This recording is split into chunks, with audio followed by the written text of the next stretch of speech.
Vespa'yı almaya gidiyoruz. Heyecan dorukta. Güzel bir tur planladım bugün. Hem şehir dışı yapacağız hem şehir içi yapacağız. Hello. Yes. Yes. I have your driving license. Yes, sure. Do you have driving experience? Yeah, little bit. No, I have. How much? I have 700 motorcycle. Okay. Yeah. Are you serious? Yeah. Okay. So. Thank you. Do you want to pick your color? The red one. We give bandanas for your personal hygiene. These need to come back with the helmet. Okay, it's not a gift. Just insert the key. Then here you have your indicators. Here is your BB. Be aware of bus lanes when you're driving. They have cameras, they read your plate number and you get a fine. Okay? So when you click on the numbers, you go there with Google Maps. Oh, nice. Okay? Motorumuzu kiraladık. 24 saat için 65 euro. Biz tabii ki gece herhangi bir çalınma durumuna vesaire karşı elimize tutmak istemiyoruz motosikleti. O yüzden konuştuğumuz şey şu. Motoru akşam tekrar geri getirmek istiyorum. Kadın dedi istediğiniz saatte geri getirip motoru şuraya park edebilirsiniz. Anahtarı postanın içerisine atın. Devam edin dedi. Şimdi öncelikle bir şehir dışına doğru kaçalım. Bir yandan korkuyorum. Roma'nın trafiği biraz sıkıntılı. Hoppala. Hadi bakalım. Ready. Biraz alışmam lazım benim buna. Başımıza bela almayalım da. Tamam, şu ön fren sol, ön fren sağ, arka fren. Tamam, şimdi biraz alışmaya başladım. Ya bayağı bir farklı ya normal motorla. Şimdi ilk duygu ve düşüncelerim. Ben hayatımda ilk defa trafikte Vespa kullanıyorum. Motosiklete alışığız da sözde işte bunun daha kolay olması gerekiyor. Ama ve lakin alışmadık. Don götte durmuyor. 1 kilometre, 1,5 kilometreye alıştım birazcık da sürüş şeyine. Bir de şimdi üzerimde güvenlik önlemler şey olmayınca kask yarım, ceket yok, hiçbir şey yok. Bilmediğimiz bir ülkede bilmediğimiz bir trafik. Yani bu trafikte araba çok kullandım ben de. Neyse sağdan gidelim bakalım. Elim debriyaja gidiyor. Boş atasım geliyor. Ha şimdi scooter'la benim artık beni takmıyorlar burada. Motorculara selam vermeye çabalıyorum. Unuttum scooter'lardan. Güvenlik balonu falan hikaye. Benzinimiz full. ABS yanıp sönüyor. Filtreleyeceğim ya. Birazcık filtrelemesem olmaz. Niye olmaz? Çünkü çöp kamyonun arkasına kaldık. Pis kokuyor. Ha şimdi bundan sonra düzgün giderim ya. Bebeğim bu şehrin kurallarını daha tam olarak burada her şey. Var mı daha bir de öyle bir Ben sağa sola sinyal nasıl veriyorum? Veriyor mu onu da bilmiyorum. Ya bu arada kaza durumunu hakikaten sordum arkadaşlar. Yani Allah korusun insanın başına her iş gelebiliyor. Ya bir kaza durumu olur. Ya motoru deviririz 3 kuruş 5 kuruş ödenir onlar da. Roma'da Ferrari'ye Porsche'ye çarparsak o zaman Allah'la baş başa kalırız. Kadın dedi ki sen motosiklet Allah. Yani araya kimse girmiyor. Belki Katar'ın arabaya girer ödemesini. Ya bu insanlar nasıl koskocaman kavşakla yolunu buluyor diyordum. Bulunuyor yani. Bir şekilde yola giriliyor yani. Kaosun içerisinde bir düzen ait. Aşkım. Canım. Mutlu musun? Çok. İşte bu yüzden arkadaşlar, daha doğrusu kızlara söylüyorum. Bir gün Roma'ya gelirseniz erkek arkadaşınızın motosiklet tecrübesi ve ehliyetinin olması önemli. O yüzden yaptırın yani. Sevgili erkek dostlarım bu şekilde kız arkadaşınızı kandırabilirsiniz. Motosiklet ehliyet yapmanıza izin vermiyorsa eğer deyin ki ya Roma'ya gideceğiz belki lazım olur.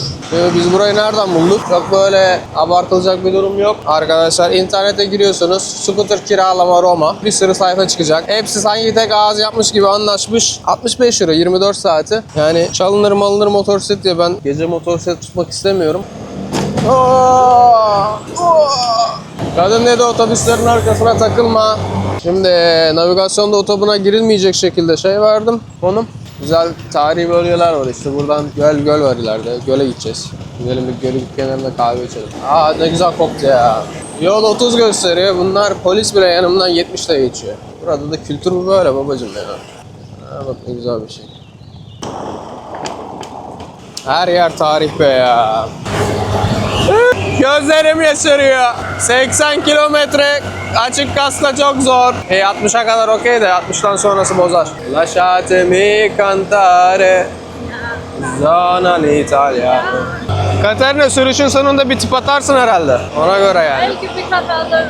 Ha bir kahve al yani bence de. Bence bir de dondurma al. Kız dedi ki kilometre sıkıntısı yok. Buradan Milano'ya kadar gider geliriz artık Katarina. Şimdi üzüm tarlalarının içerisinden Katarina'yı böyle çok güzel bir İtalyan şeyi.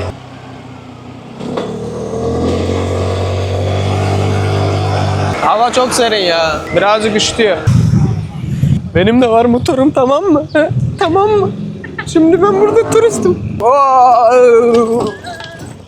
Yavaş yavaş gidiyoruz. Motoru devirmeyelim de. Abi şuna bak ya.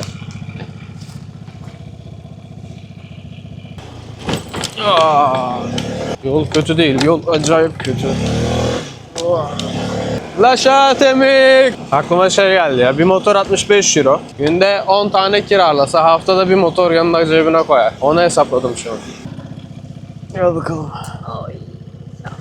ChatGPT'ye göre burası bir şeymiş. Şimdi ikinci adresimize gidiyoruz. Kalemale bir şeyler var. Orada bir kahve içeriz. Buradan 22 dakika gösteriyor. Katarina, burası bayağı zorlayıcı olacak bebeğim. Bildiğin mayın tarlası. Burada devirmeyelim de burada. Şimdi motor emanet. Sağını solunu çizmek istemiyorum motorun.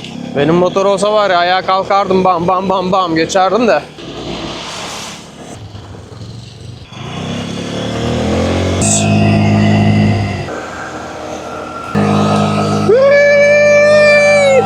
Gitmiyor ki motor. Şurayı gördün mü?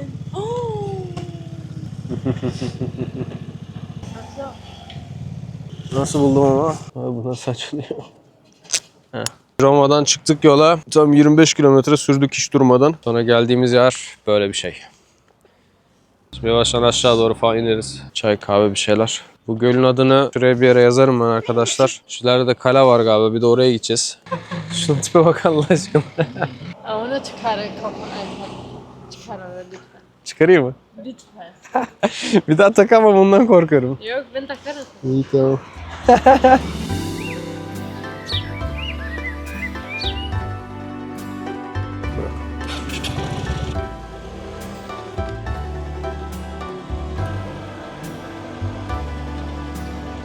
Gel şurada bir kahve içelim ya. Şimdi gidelim bir kahve mavi bir şeyler içelim ya. Birazcık hem mola yapalım. He, tamam hallettim. Ah, sen bu işi öğrendin ya. Tam artık Vespa kızı oldun. Şimdi ona bakalım. Şurada geçelim bir kahve içelim. Ah, şu gölün kenarında. Ah, çok güzel kokuyor. Daha aç değilim ben daha. Bebeğim. Gerçek mi bu? Fiyatlar yalnız hakikaten güzelmiş. Fiyatlar güzel. Bir tane de ben tiramisu alayım ya. Bu geldiğimiz yerin adı da neymiş? Da Agnese. Ha, şurada adres yazıyor. Amerika. Yok. Tadına bakacak mısın? Bakarım. Yok. Makarna. Şimdi ben de bir tiramisu aldım. Roma'dan çıktık, yaklaşık bir 30 kilometre dışındayız. Buranın yakınlarında güzel bir göl var. Çevresinde güzel İtalyan köyleri var. Oraları geziyoruz. Bir mola vermek için durduk. Dediğim gibi Motor City Roma'dan kiraladık. Full veriyorlar yakıtı. Ondan sonra full bir şekilde de geri veriyorsunuz. Bu güzelmiş. Hesabımızı ödedik. 25 euro. Gayet uygun. Bir makarna, bir tiramisu, 2 kahve, bir tane de fanta.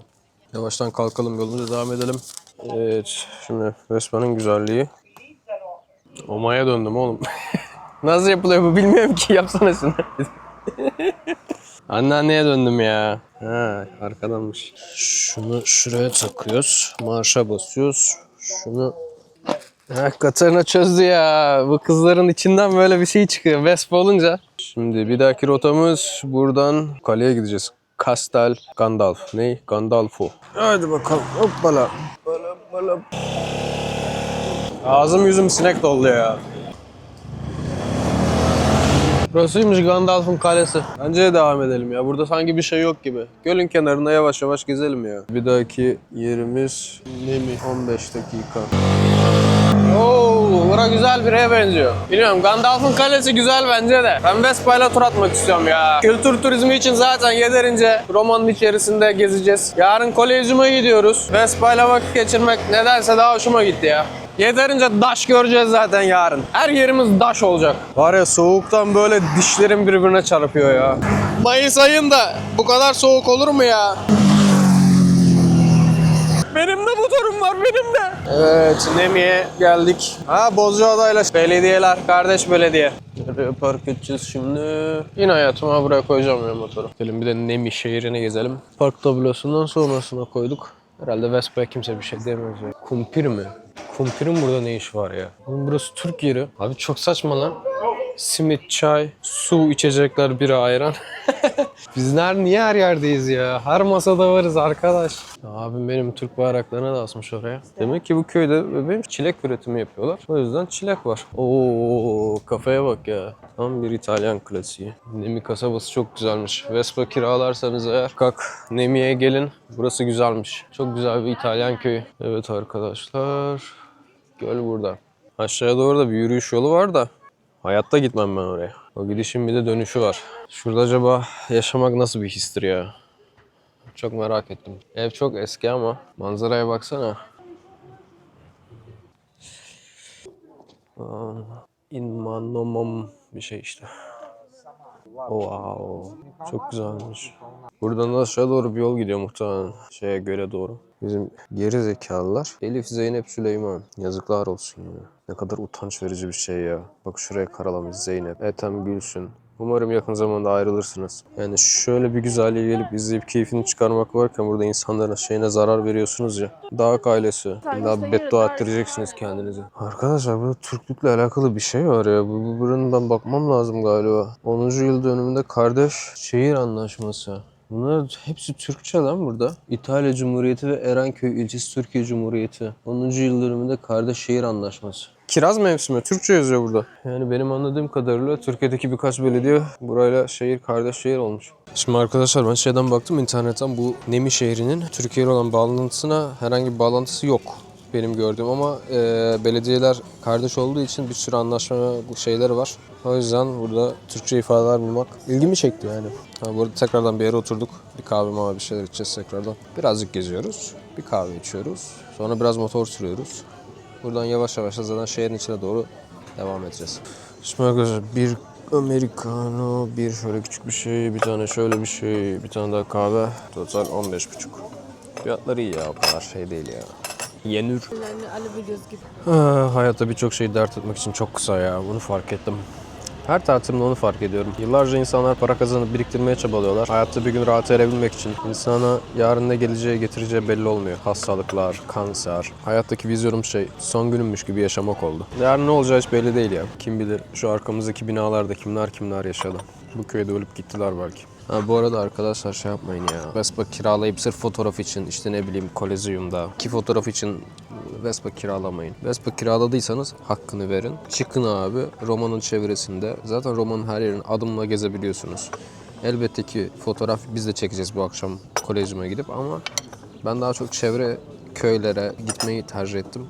Çünkü buralara arabam olmadığı için şu an gelemem yani. Toplu taşımayla da gelemeyeceğim için hazır Vespa kiralamışken bu imkanı değerlendirelim dedik. Rotayı ben zaten video koyacağım. Yaptığımız rotayı. Çok matrak bir rota değil bu arada. Daha iyisini eminim ki siz hazırlayabilirsiniz, bulabilirsiniz. Benim vaktim yoktu o kadar çok rotayla uğraşacak durumum. ChatGPT'ye sordum Roma çevresine nereye gidebiliriz diye. Bu tarafları bize söyledi. Bu taraflar çok güzel bu arada, göller, möller. Tavsiye ederim bu tarafa gelmenizi. Onun dışında Vespa'yla çok motosikletle çok şeyiniz yoksa tecrübeniz şehir içinde birazcık zor olabiliyor. Benim de büyük şehirde motosiklet deneyimim yok açıkçası çok fazla ama ben bir seneden fazladır 16-17 bin kilometre yol yaptım. Kendi motosikletimle, o yüzden tecrübeliyim, çabuk adapte olabildim yani. Bu arada biz dün geldik. Ona rağmen bayağı bir şehrin %70'ini %80'ini gördük yani yürüyerek. Ve önümüzde daha 2 gün daha var. Full 2 gün. O yüzden velev ki buraya 3-4 günde gelirseniz bir gününü Vespa ayırıp çevre köyleri gezmek bence mantıklı. Güzel bir aktivite yani. Geldim, gördüm, gidiyorum. Güzel küçük bir köy ya. Sessiz, sakin bir kasaba. O Roma'nın o iğrenç pisliğinden günübirlik bir kaçış noktası ya. Roma gerçekten çok güzel ama çok turistik. Ne kadar çok turistik olursa o kadar benim midem bulanıyor. Tabii ki gidiyoruz, görüyoruz ama orada vakit geçirmek huzura erdirmiyor beni. O yüzden günübirlik bu tür Vespa kiralayıp bu tür çevre köylere, çevre kasabalara İtalya'nın o güzel dokusunun korunduğu gelirseniz daha keyifli olur.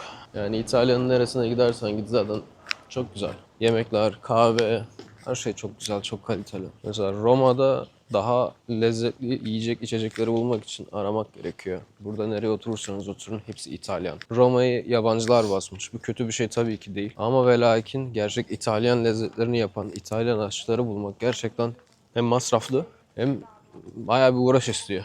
Ama ve lakin burada bu küçük yerlerde, küçük köylerde hem sessiz, sakin, kuş sesleriyle beraber gezerken hem de ayrıyeten keyifli bir gün geçirilebiliyor yani. Yani 65 euro Vespa eğer kullanabiliyorsunuz, ehliyetiniz varsa. Ben şahsen tavsiye ederim ya arkadaşlar. Ki Türkiye'de motosiklet kullanan burada var ya, poposunda sallar, poposunda o motoru. Bizim motosiklet nerede mi? Dur benim kalbime indirme şimdi. Katerina. Vespa'yı da bu şekilde kilitledik. Tekrardan yolumuza devam edelim. Kaskımız Katerina hemen bize anneanne şeyini giydirecek. Kuzumu giydir. Biz beceremiyoruz bu işi. Güvenlik önlemlerimiz son kademesinde. Haydi bakalım. Yavaştan kalkalım. 31 kilometrede şimdi şeye gideceğiz, otele doğru. Bir 20 kilometrede şehirde gezsek 100 kilometreyi geçeceğiz. Oh ne güzel kokuyor ya. Sen arabacı bunu hiçbir zaman bilmeyeceksin işte. Ben araba sürmeyi de çok seviyorum ama motosiklete bindiğimden beri hayatın neşesi, keyfi, bütün her şey motosikletteymiş. Evet.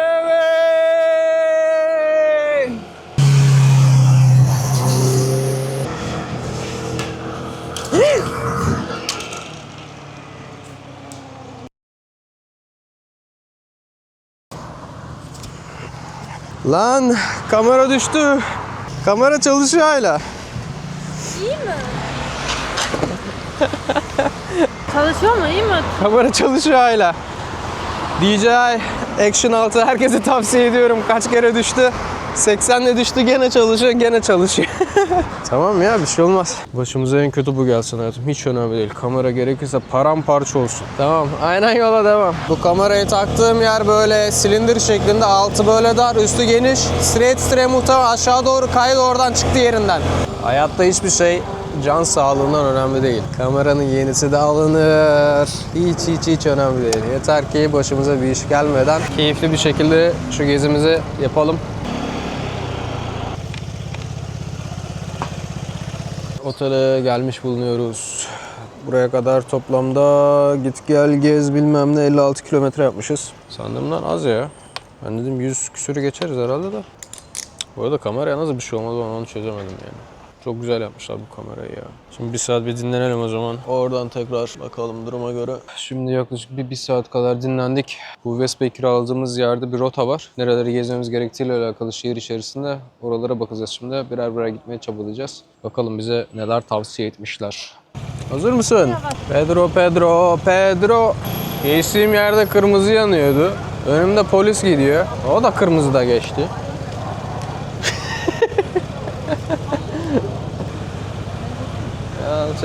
Geç babacığım, geç. Ya ben Roma'da var ya, mümkün değil motosiklet süremem dedim de bir şekilde adapte oldum yani. İnsanoğlu her şeyi öğreniyor. Ne güzelmiş lan bura. Ben motorcu değil miyim kardeşim? Ben giderim. Geç babacığım, geç. Burada bir kaos ortamı var, şurada bir duralım. Dur ya, şöyle kendimi atayım ya. Pedro. Korktun mu Katarina? Ne yalan söyleyeyim, ben de korktum. Yanlış yere gittik. Şurada duracaktık. Neyse. Nerede durayım?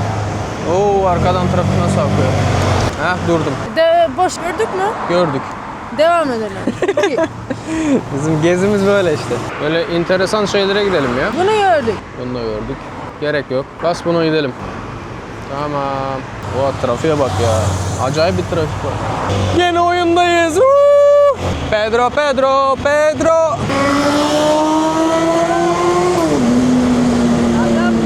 Adam ya. Gerçek motor böyle olur işte. Böyle kopacak abi. Bunlar keyif motoru. Ötekiler erkek motoru. Tabii belli bir yaştan sonra insan onu da arıyor da. Abi var ya, çok fena alıştım buradaki trafiğe. Hadi bakalım. Kötü iyi bir şey değil. Buraya bende motor var ya, ben şu oradan gideceğim. O kadar da abartmayın, doğru söyledin. Bize değil ya. Dedim birini mi öldürdüm ya? Öyle bir bastı ki kornaya. Bu ne lan?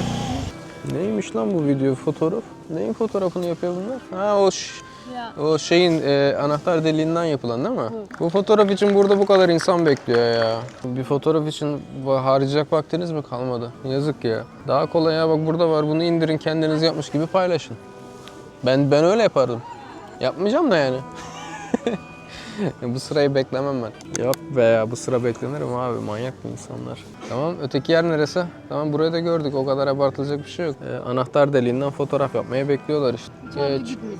Geç. Kolezyuma. İyi hadi, güneş batmadan o zaman Kolezyuma gidelim. Orada güzel fotoğraflar çekelim. Bana anlatıyor. Turistler de beni görse 24 saat geçmeden var o kadar iyi adapte oldum ki sanki Roma'da doğmuş gibiyim. Yani bence hiçbir Romalı benim kadar Romalı olmamış. Yani en azından bugün. Hoş baba. Sen benden belli ki daha Romalısın, sen daha önden git. Girdiğim her topluma uyum sağlamam yok mu ya? Lasciatemi cantare Zona in italiano. Bir dakika. Hoppala. Ben de bu kadar yapacağımı hiç düşünmedim.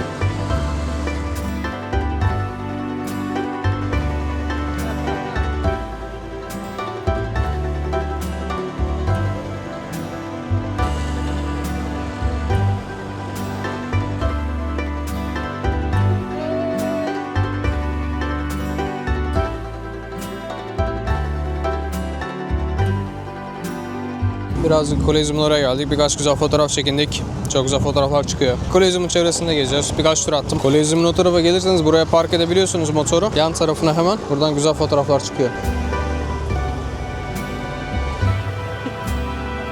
Güvensiz olan güvenlik ekipmanlarımızı giyelim.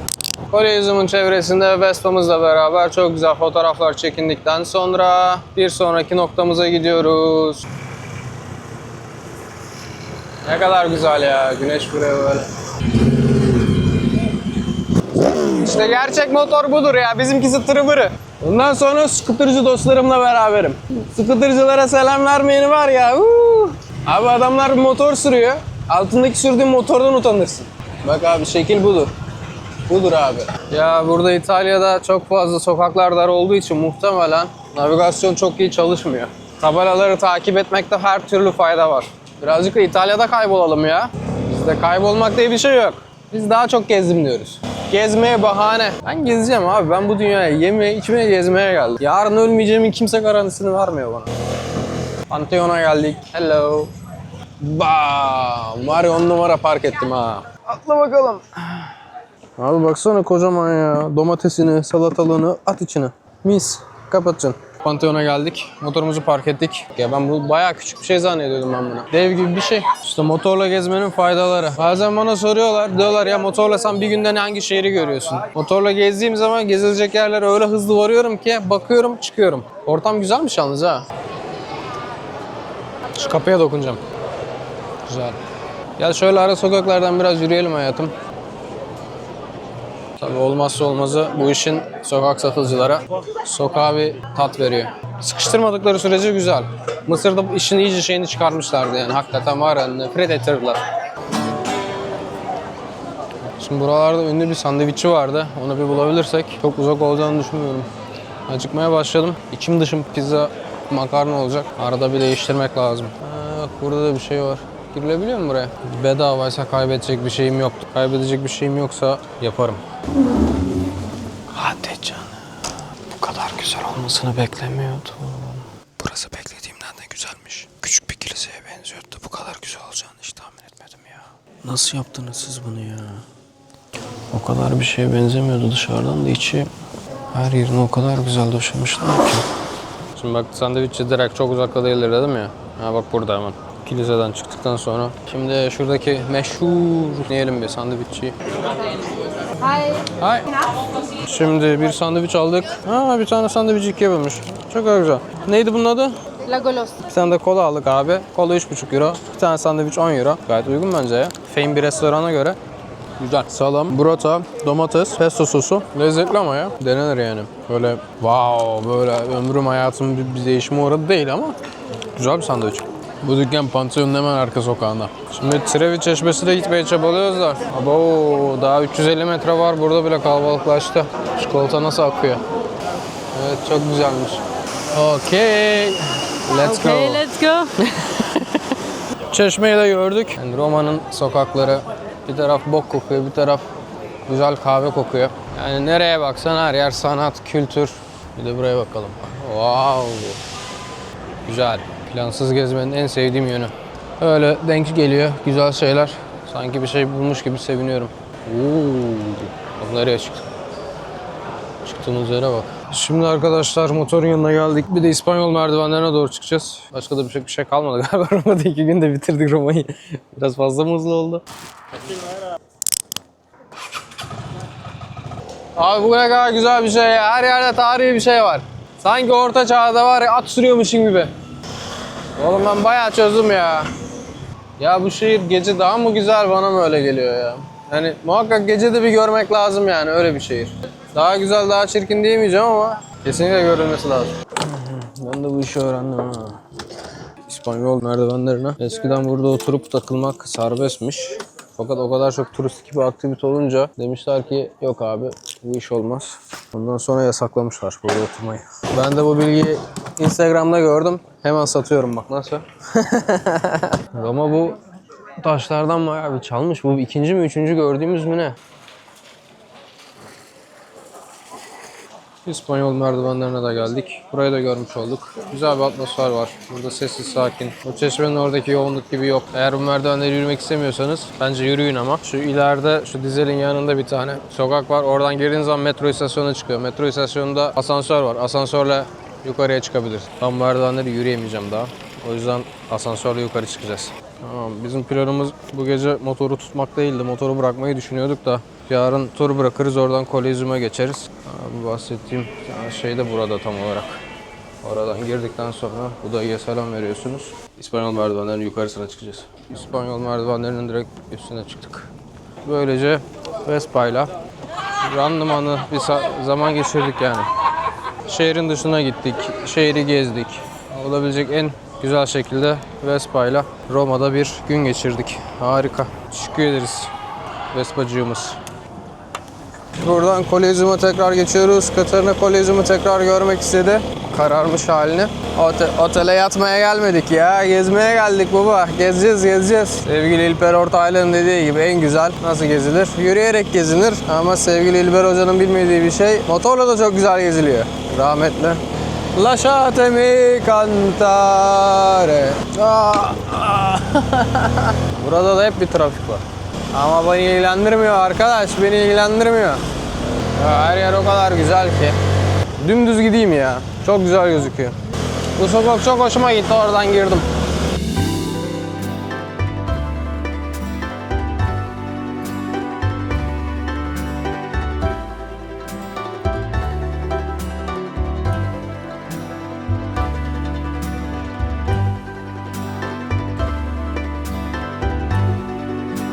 Acayip harika bir deneyimdi arkadaşlar. Hepinize tavsiye ediyorum. 12 saatte çok güzel yerleri gezdik. Şehir dışına çıktık. Roma'nın dışını gezdik, köylerini gezdik. 65 euro hiçbir şey değil arkadaşlar. Yalnız dediğim gibi birazcık tecrübe istiyor Roma'da sürmek. Hepinizi çok seviyoruz. Bir sonraki videoda görüşmek üzere. Bay bay. Seleziona il lato per il rifornimento. Şimdi benzinimizi aldık. Motoru geri vermeye gidiyoruz. Oradan Kolezyum'a yetişmeye çabalıyorum. Bir yandan çok geç kaldık. Anahtar nerede?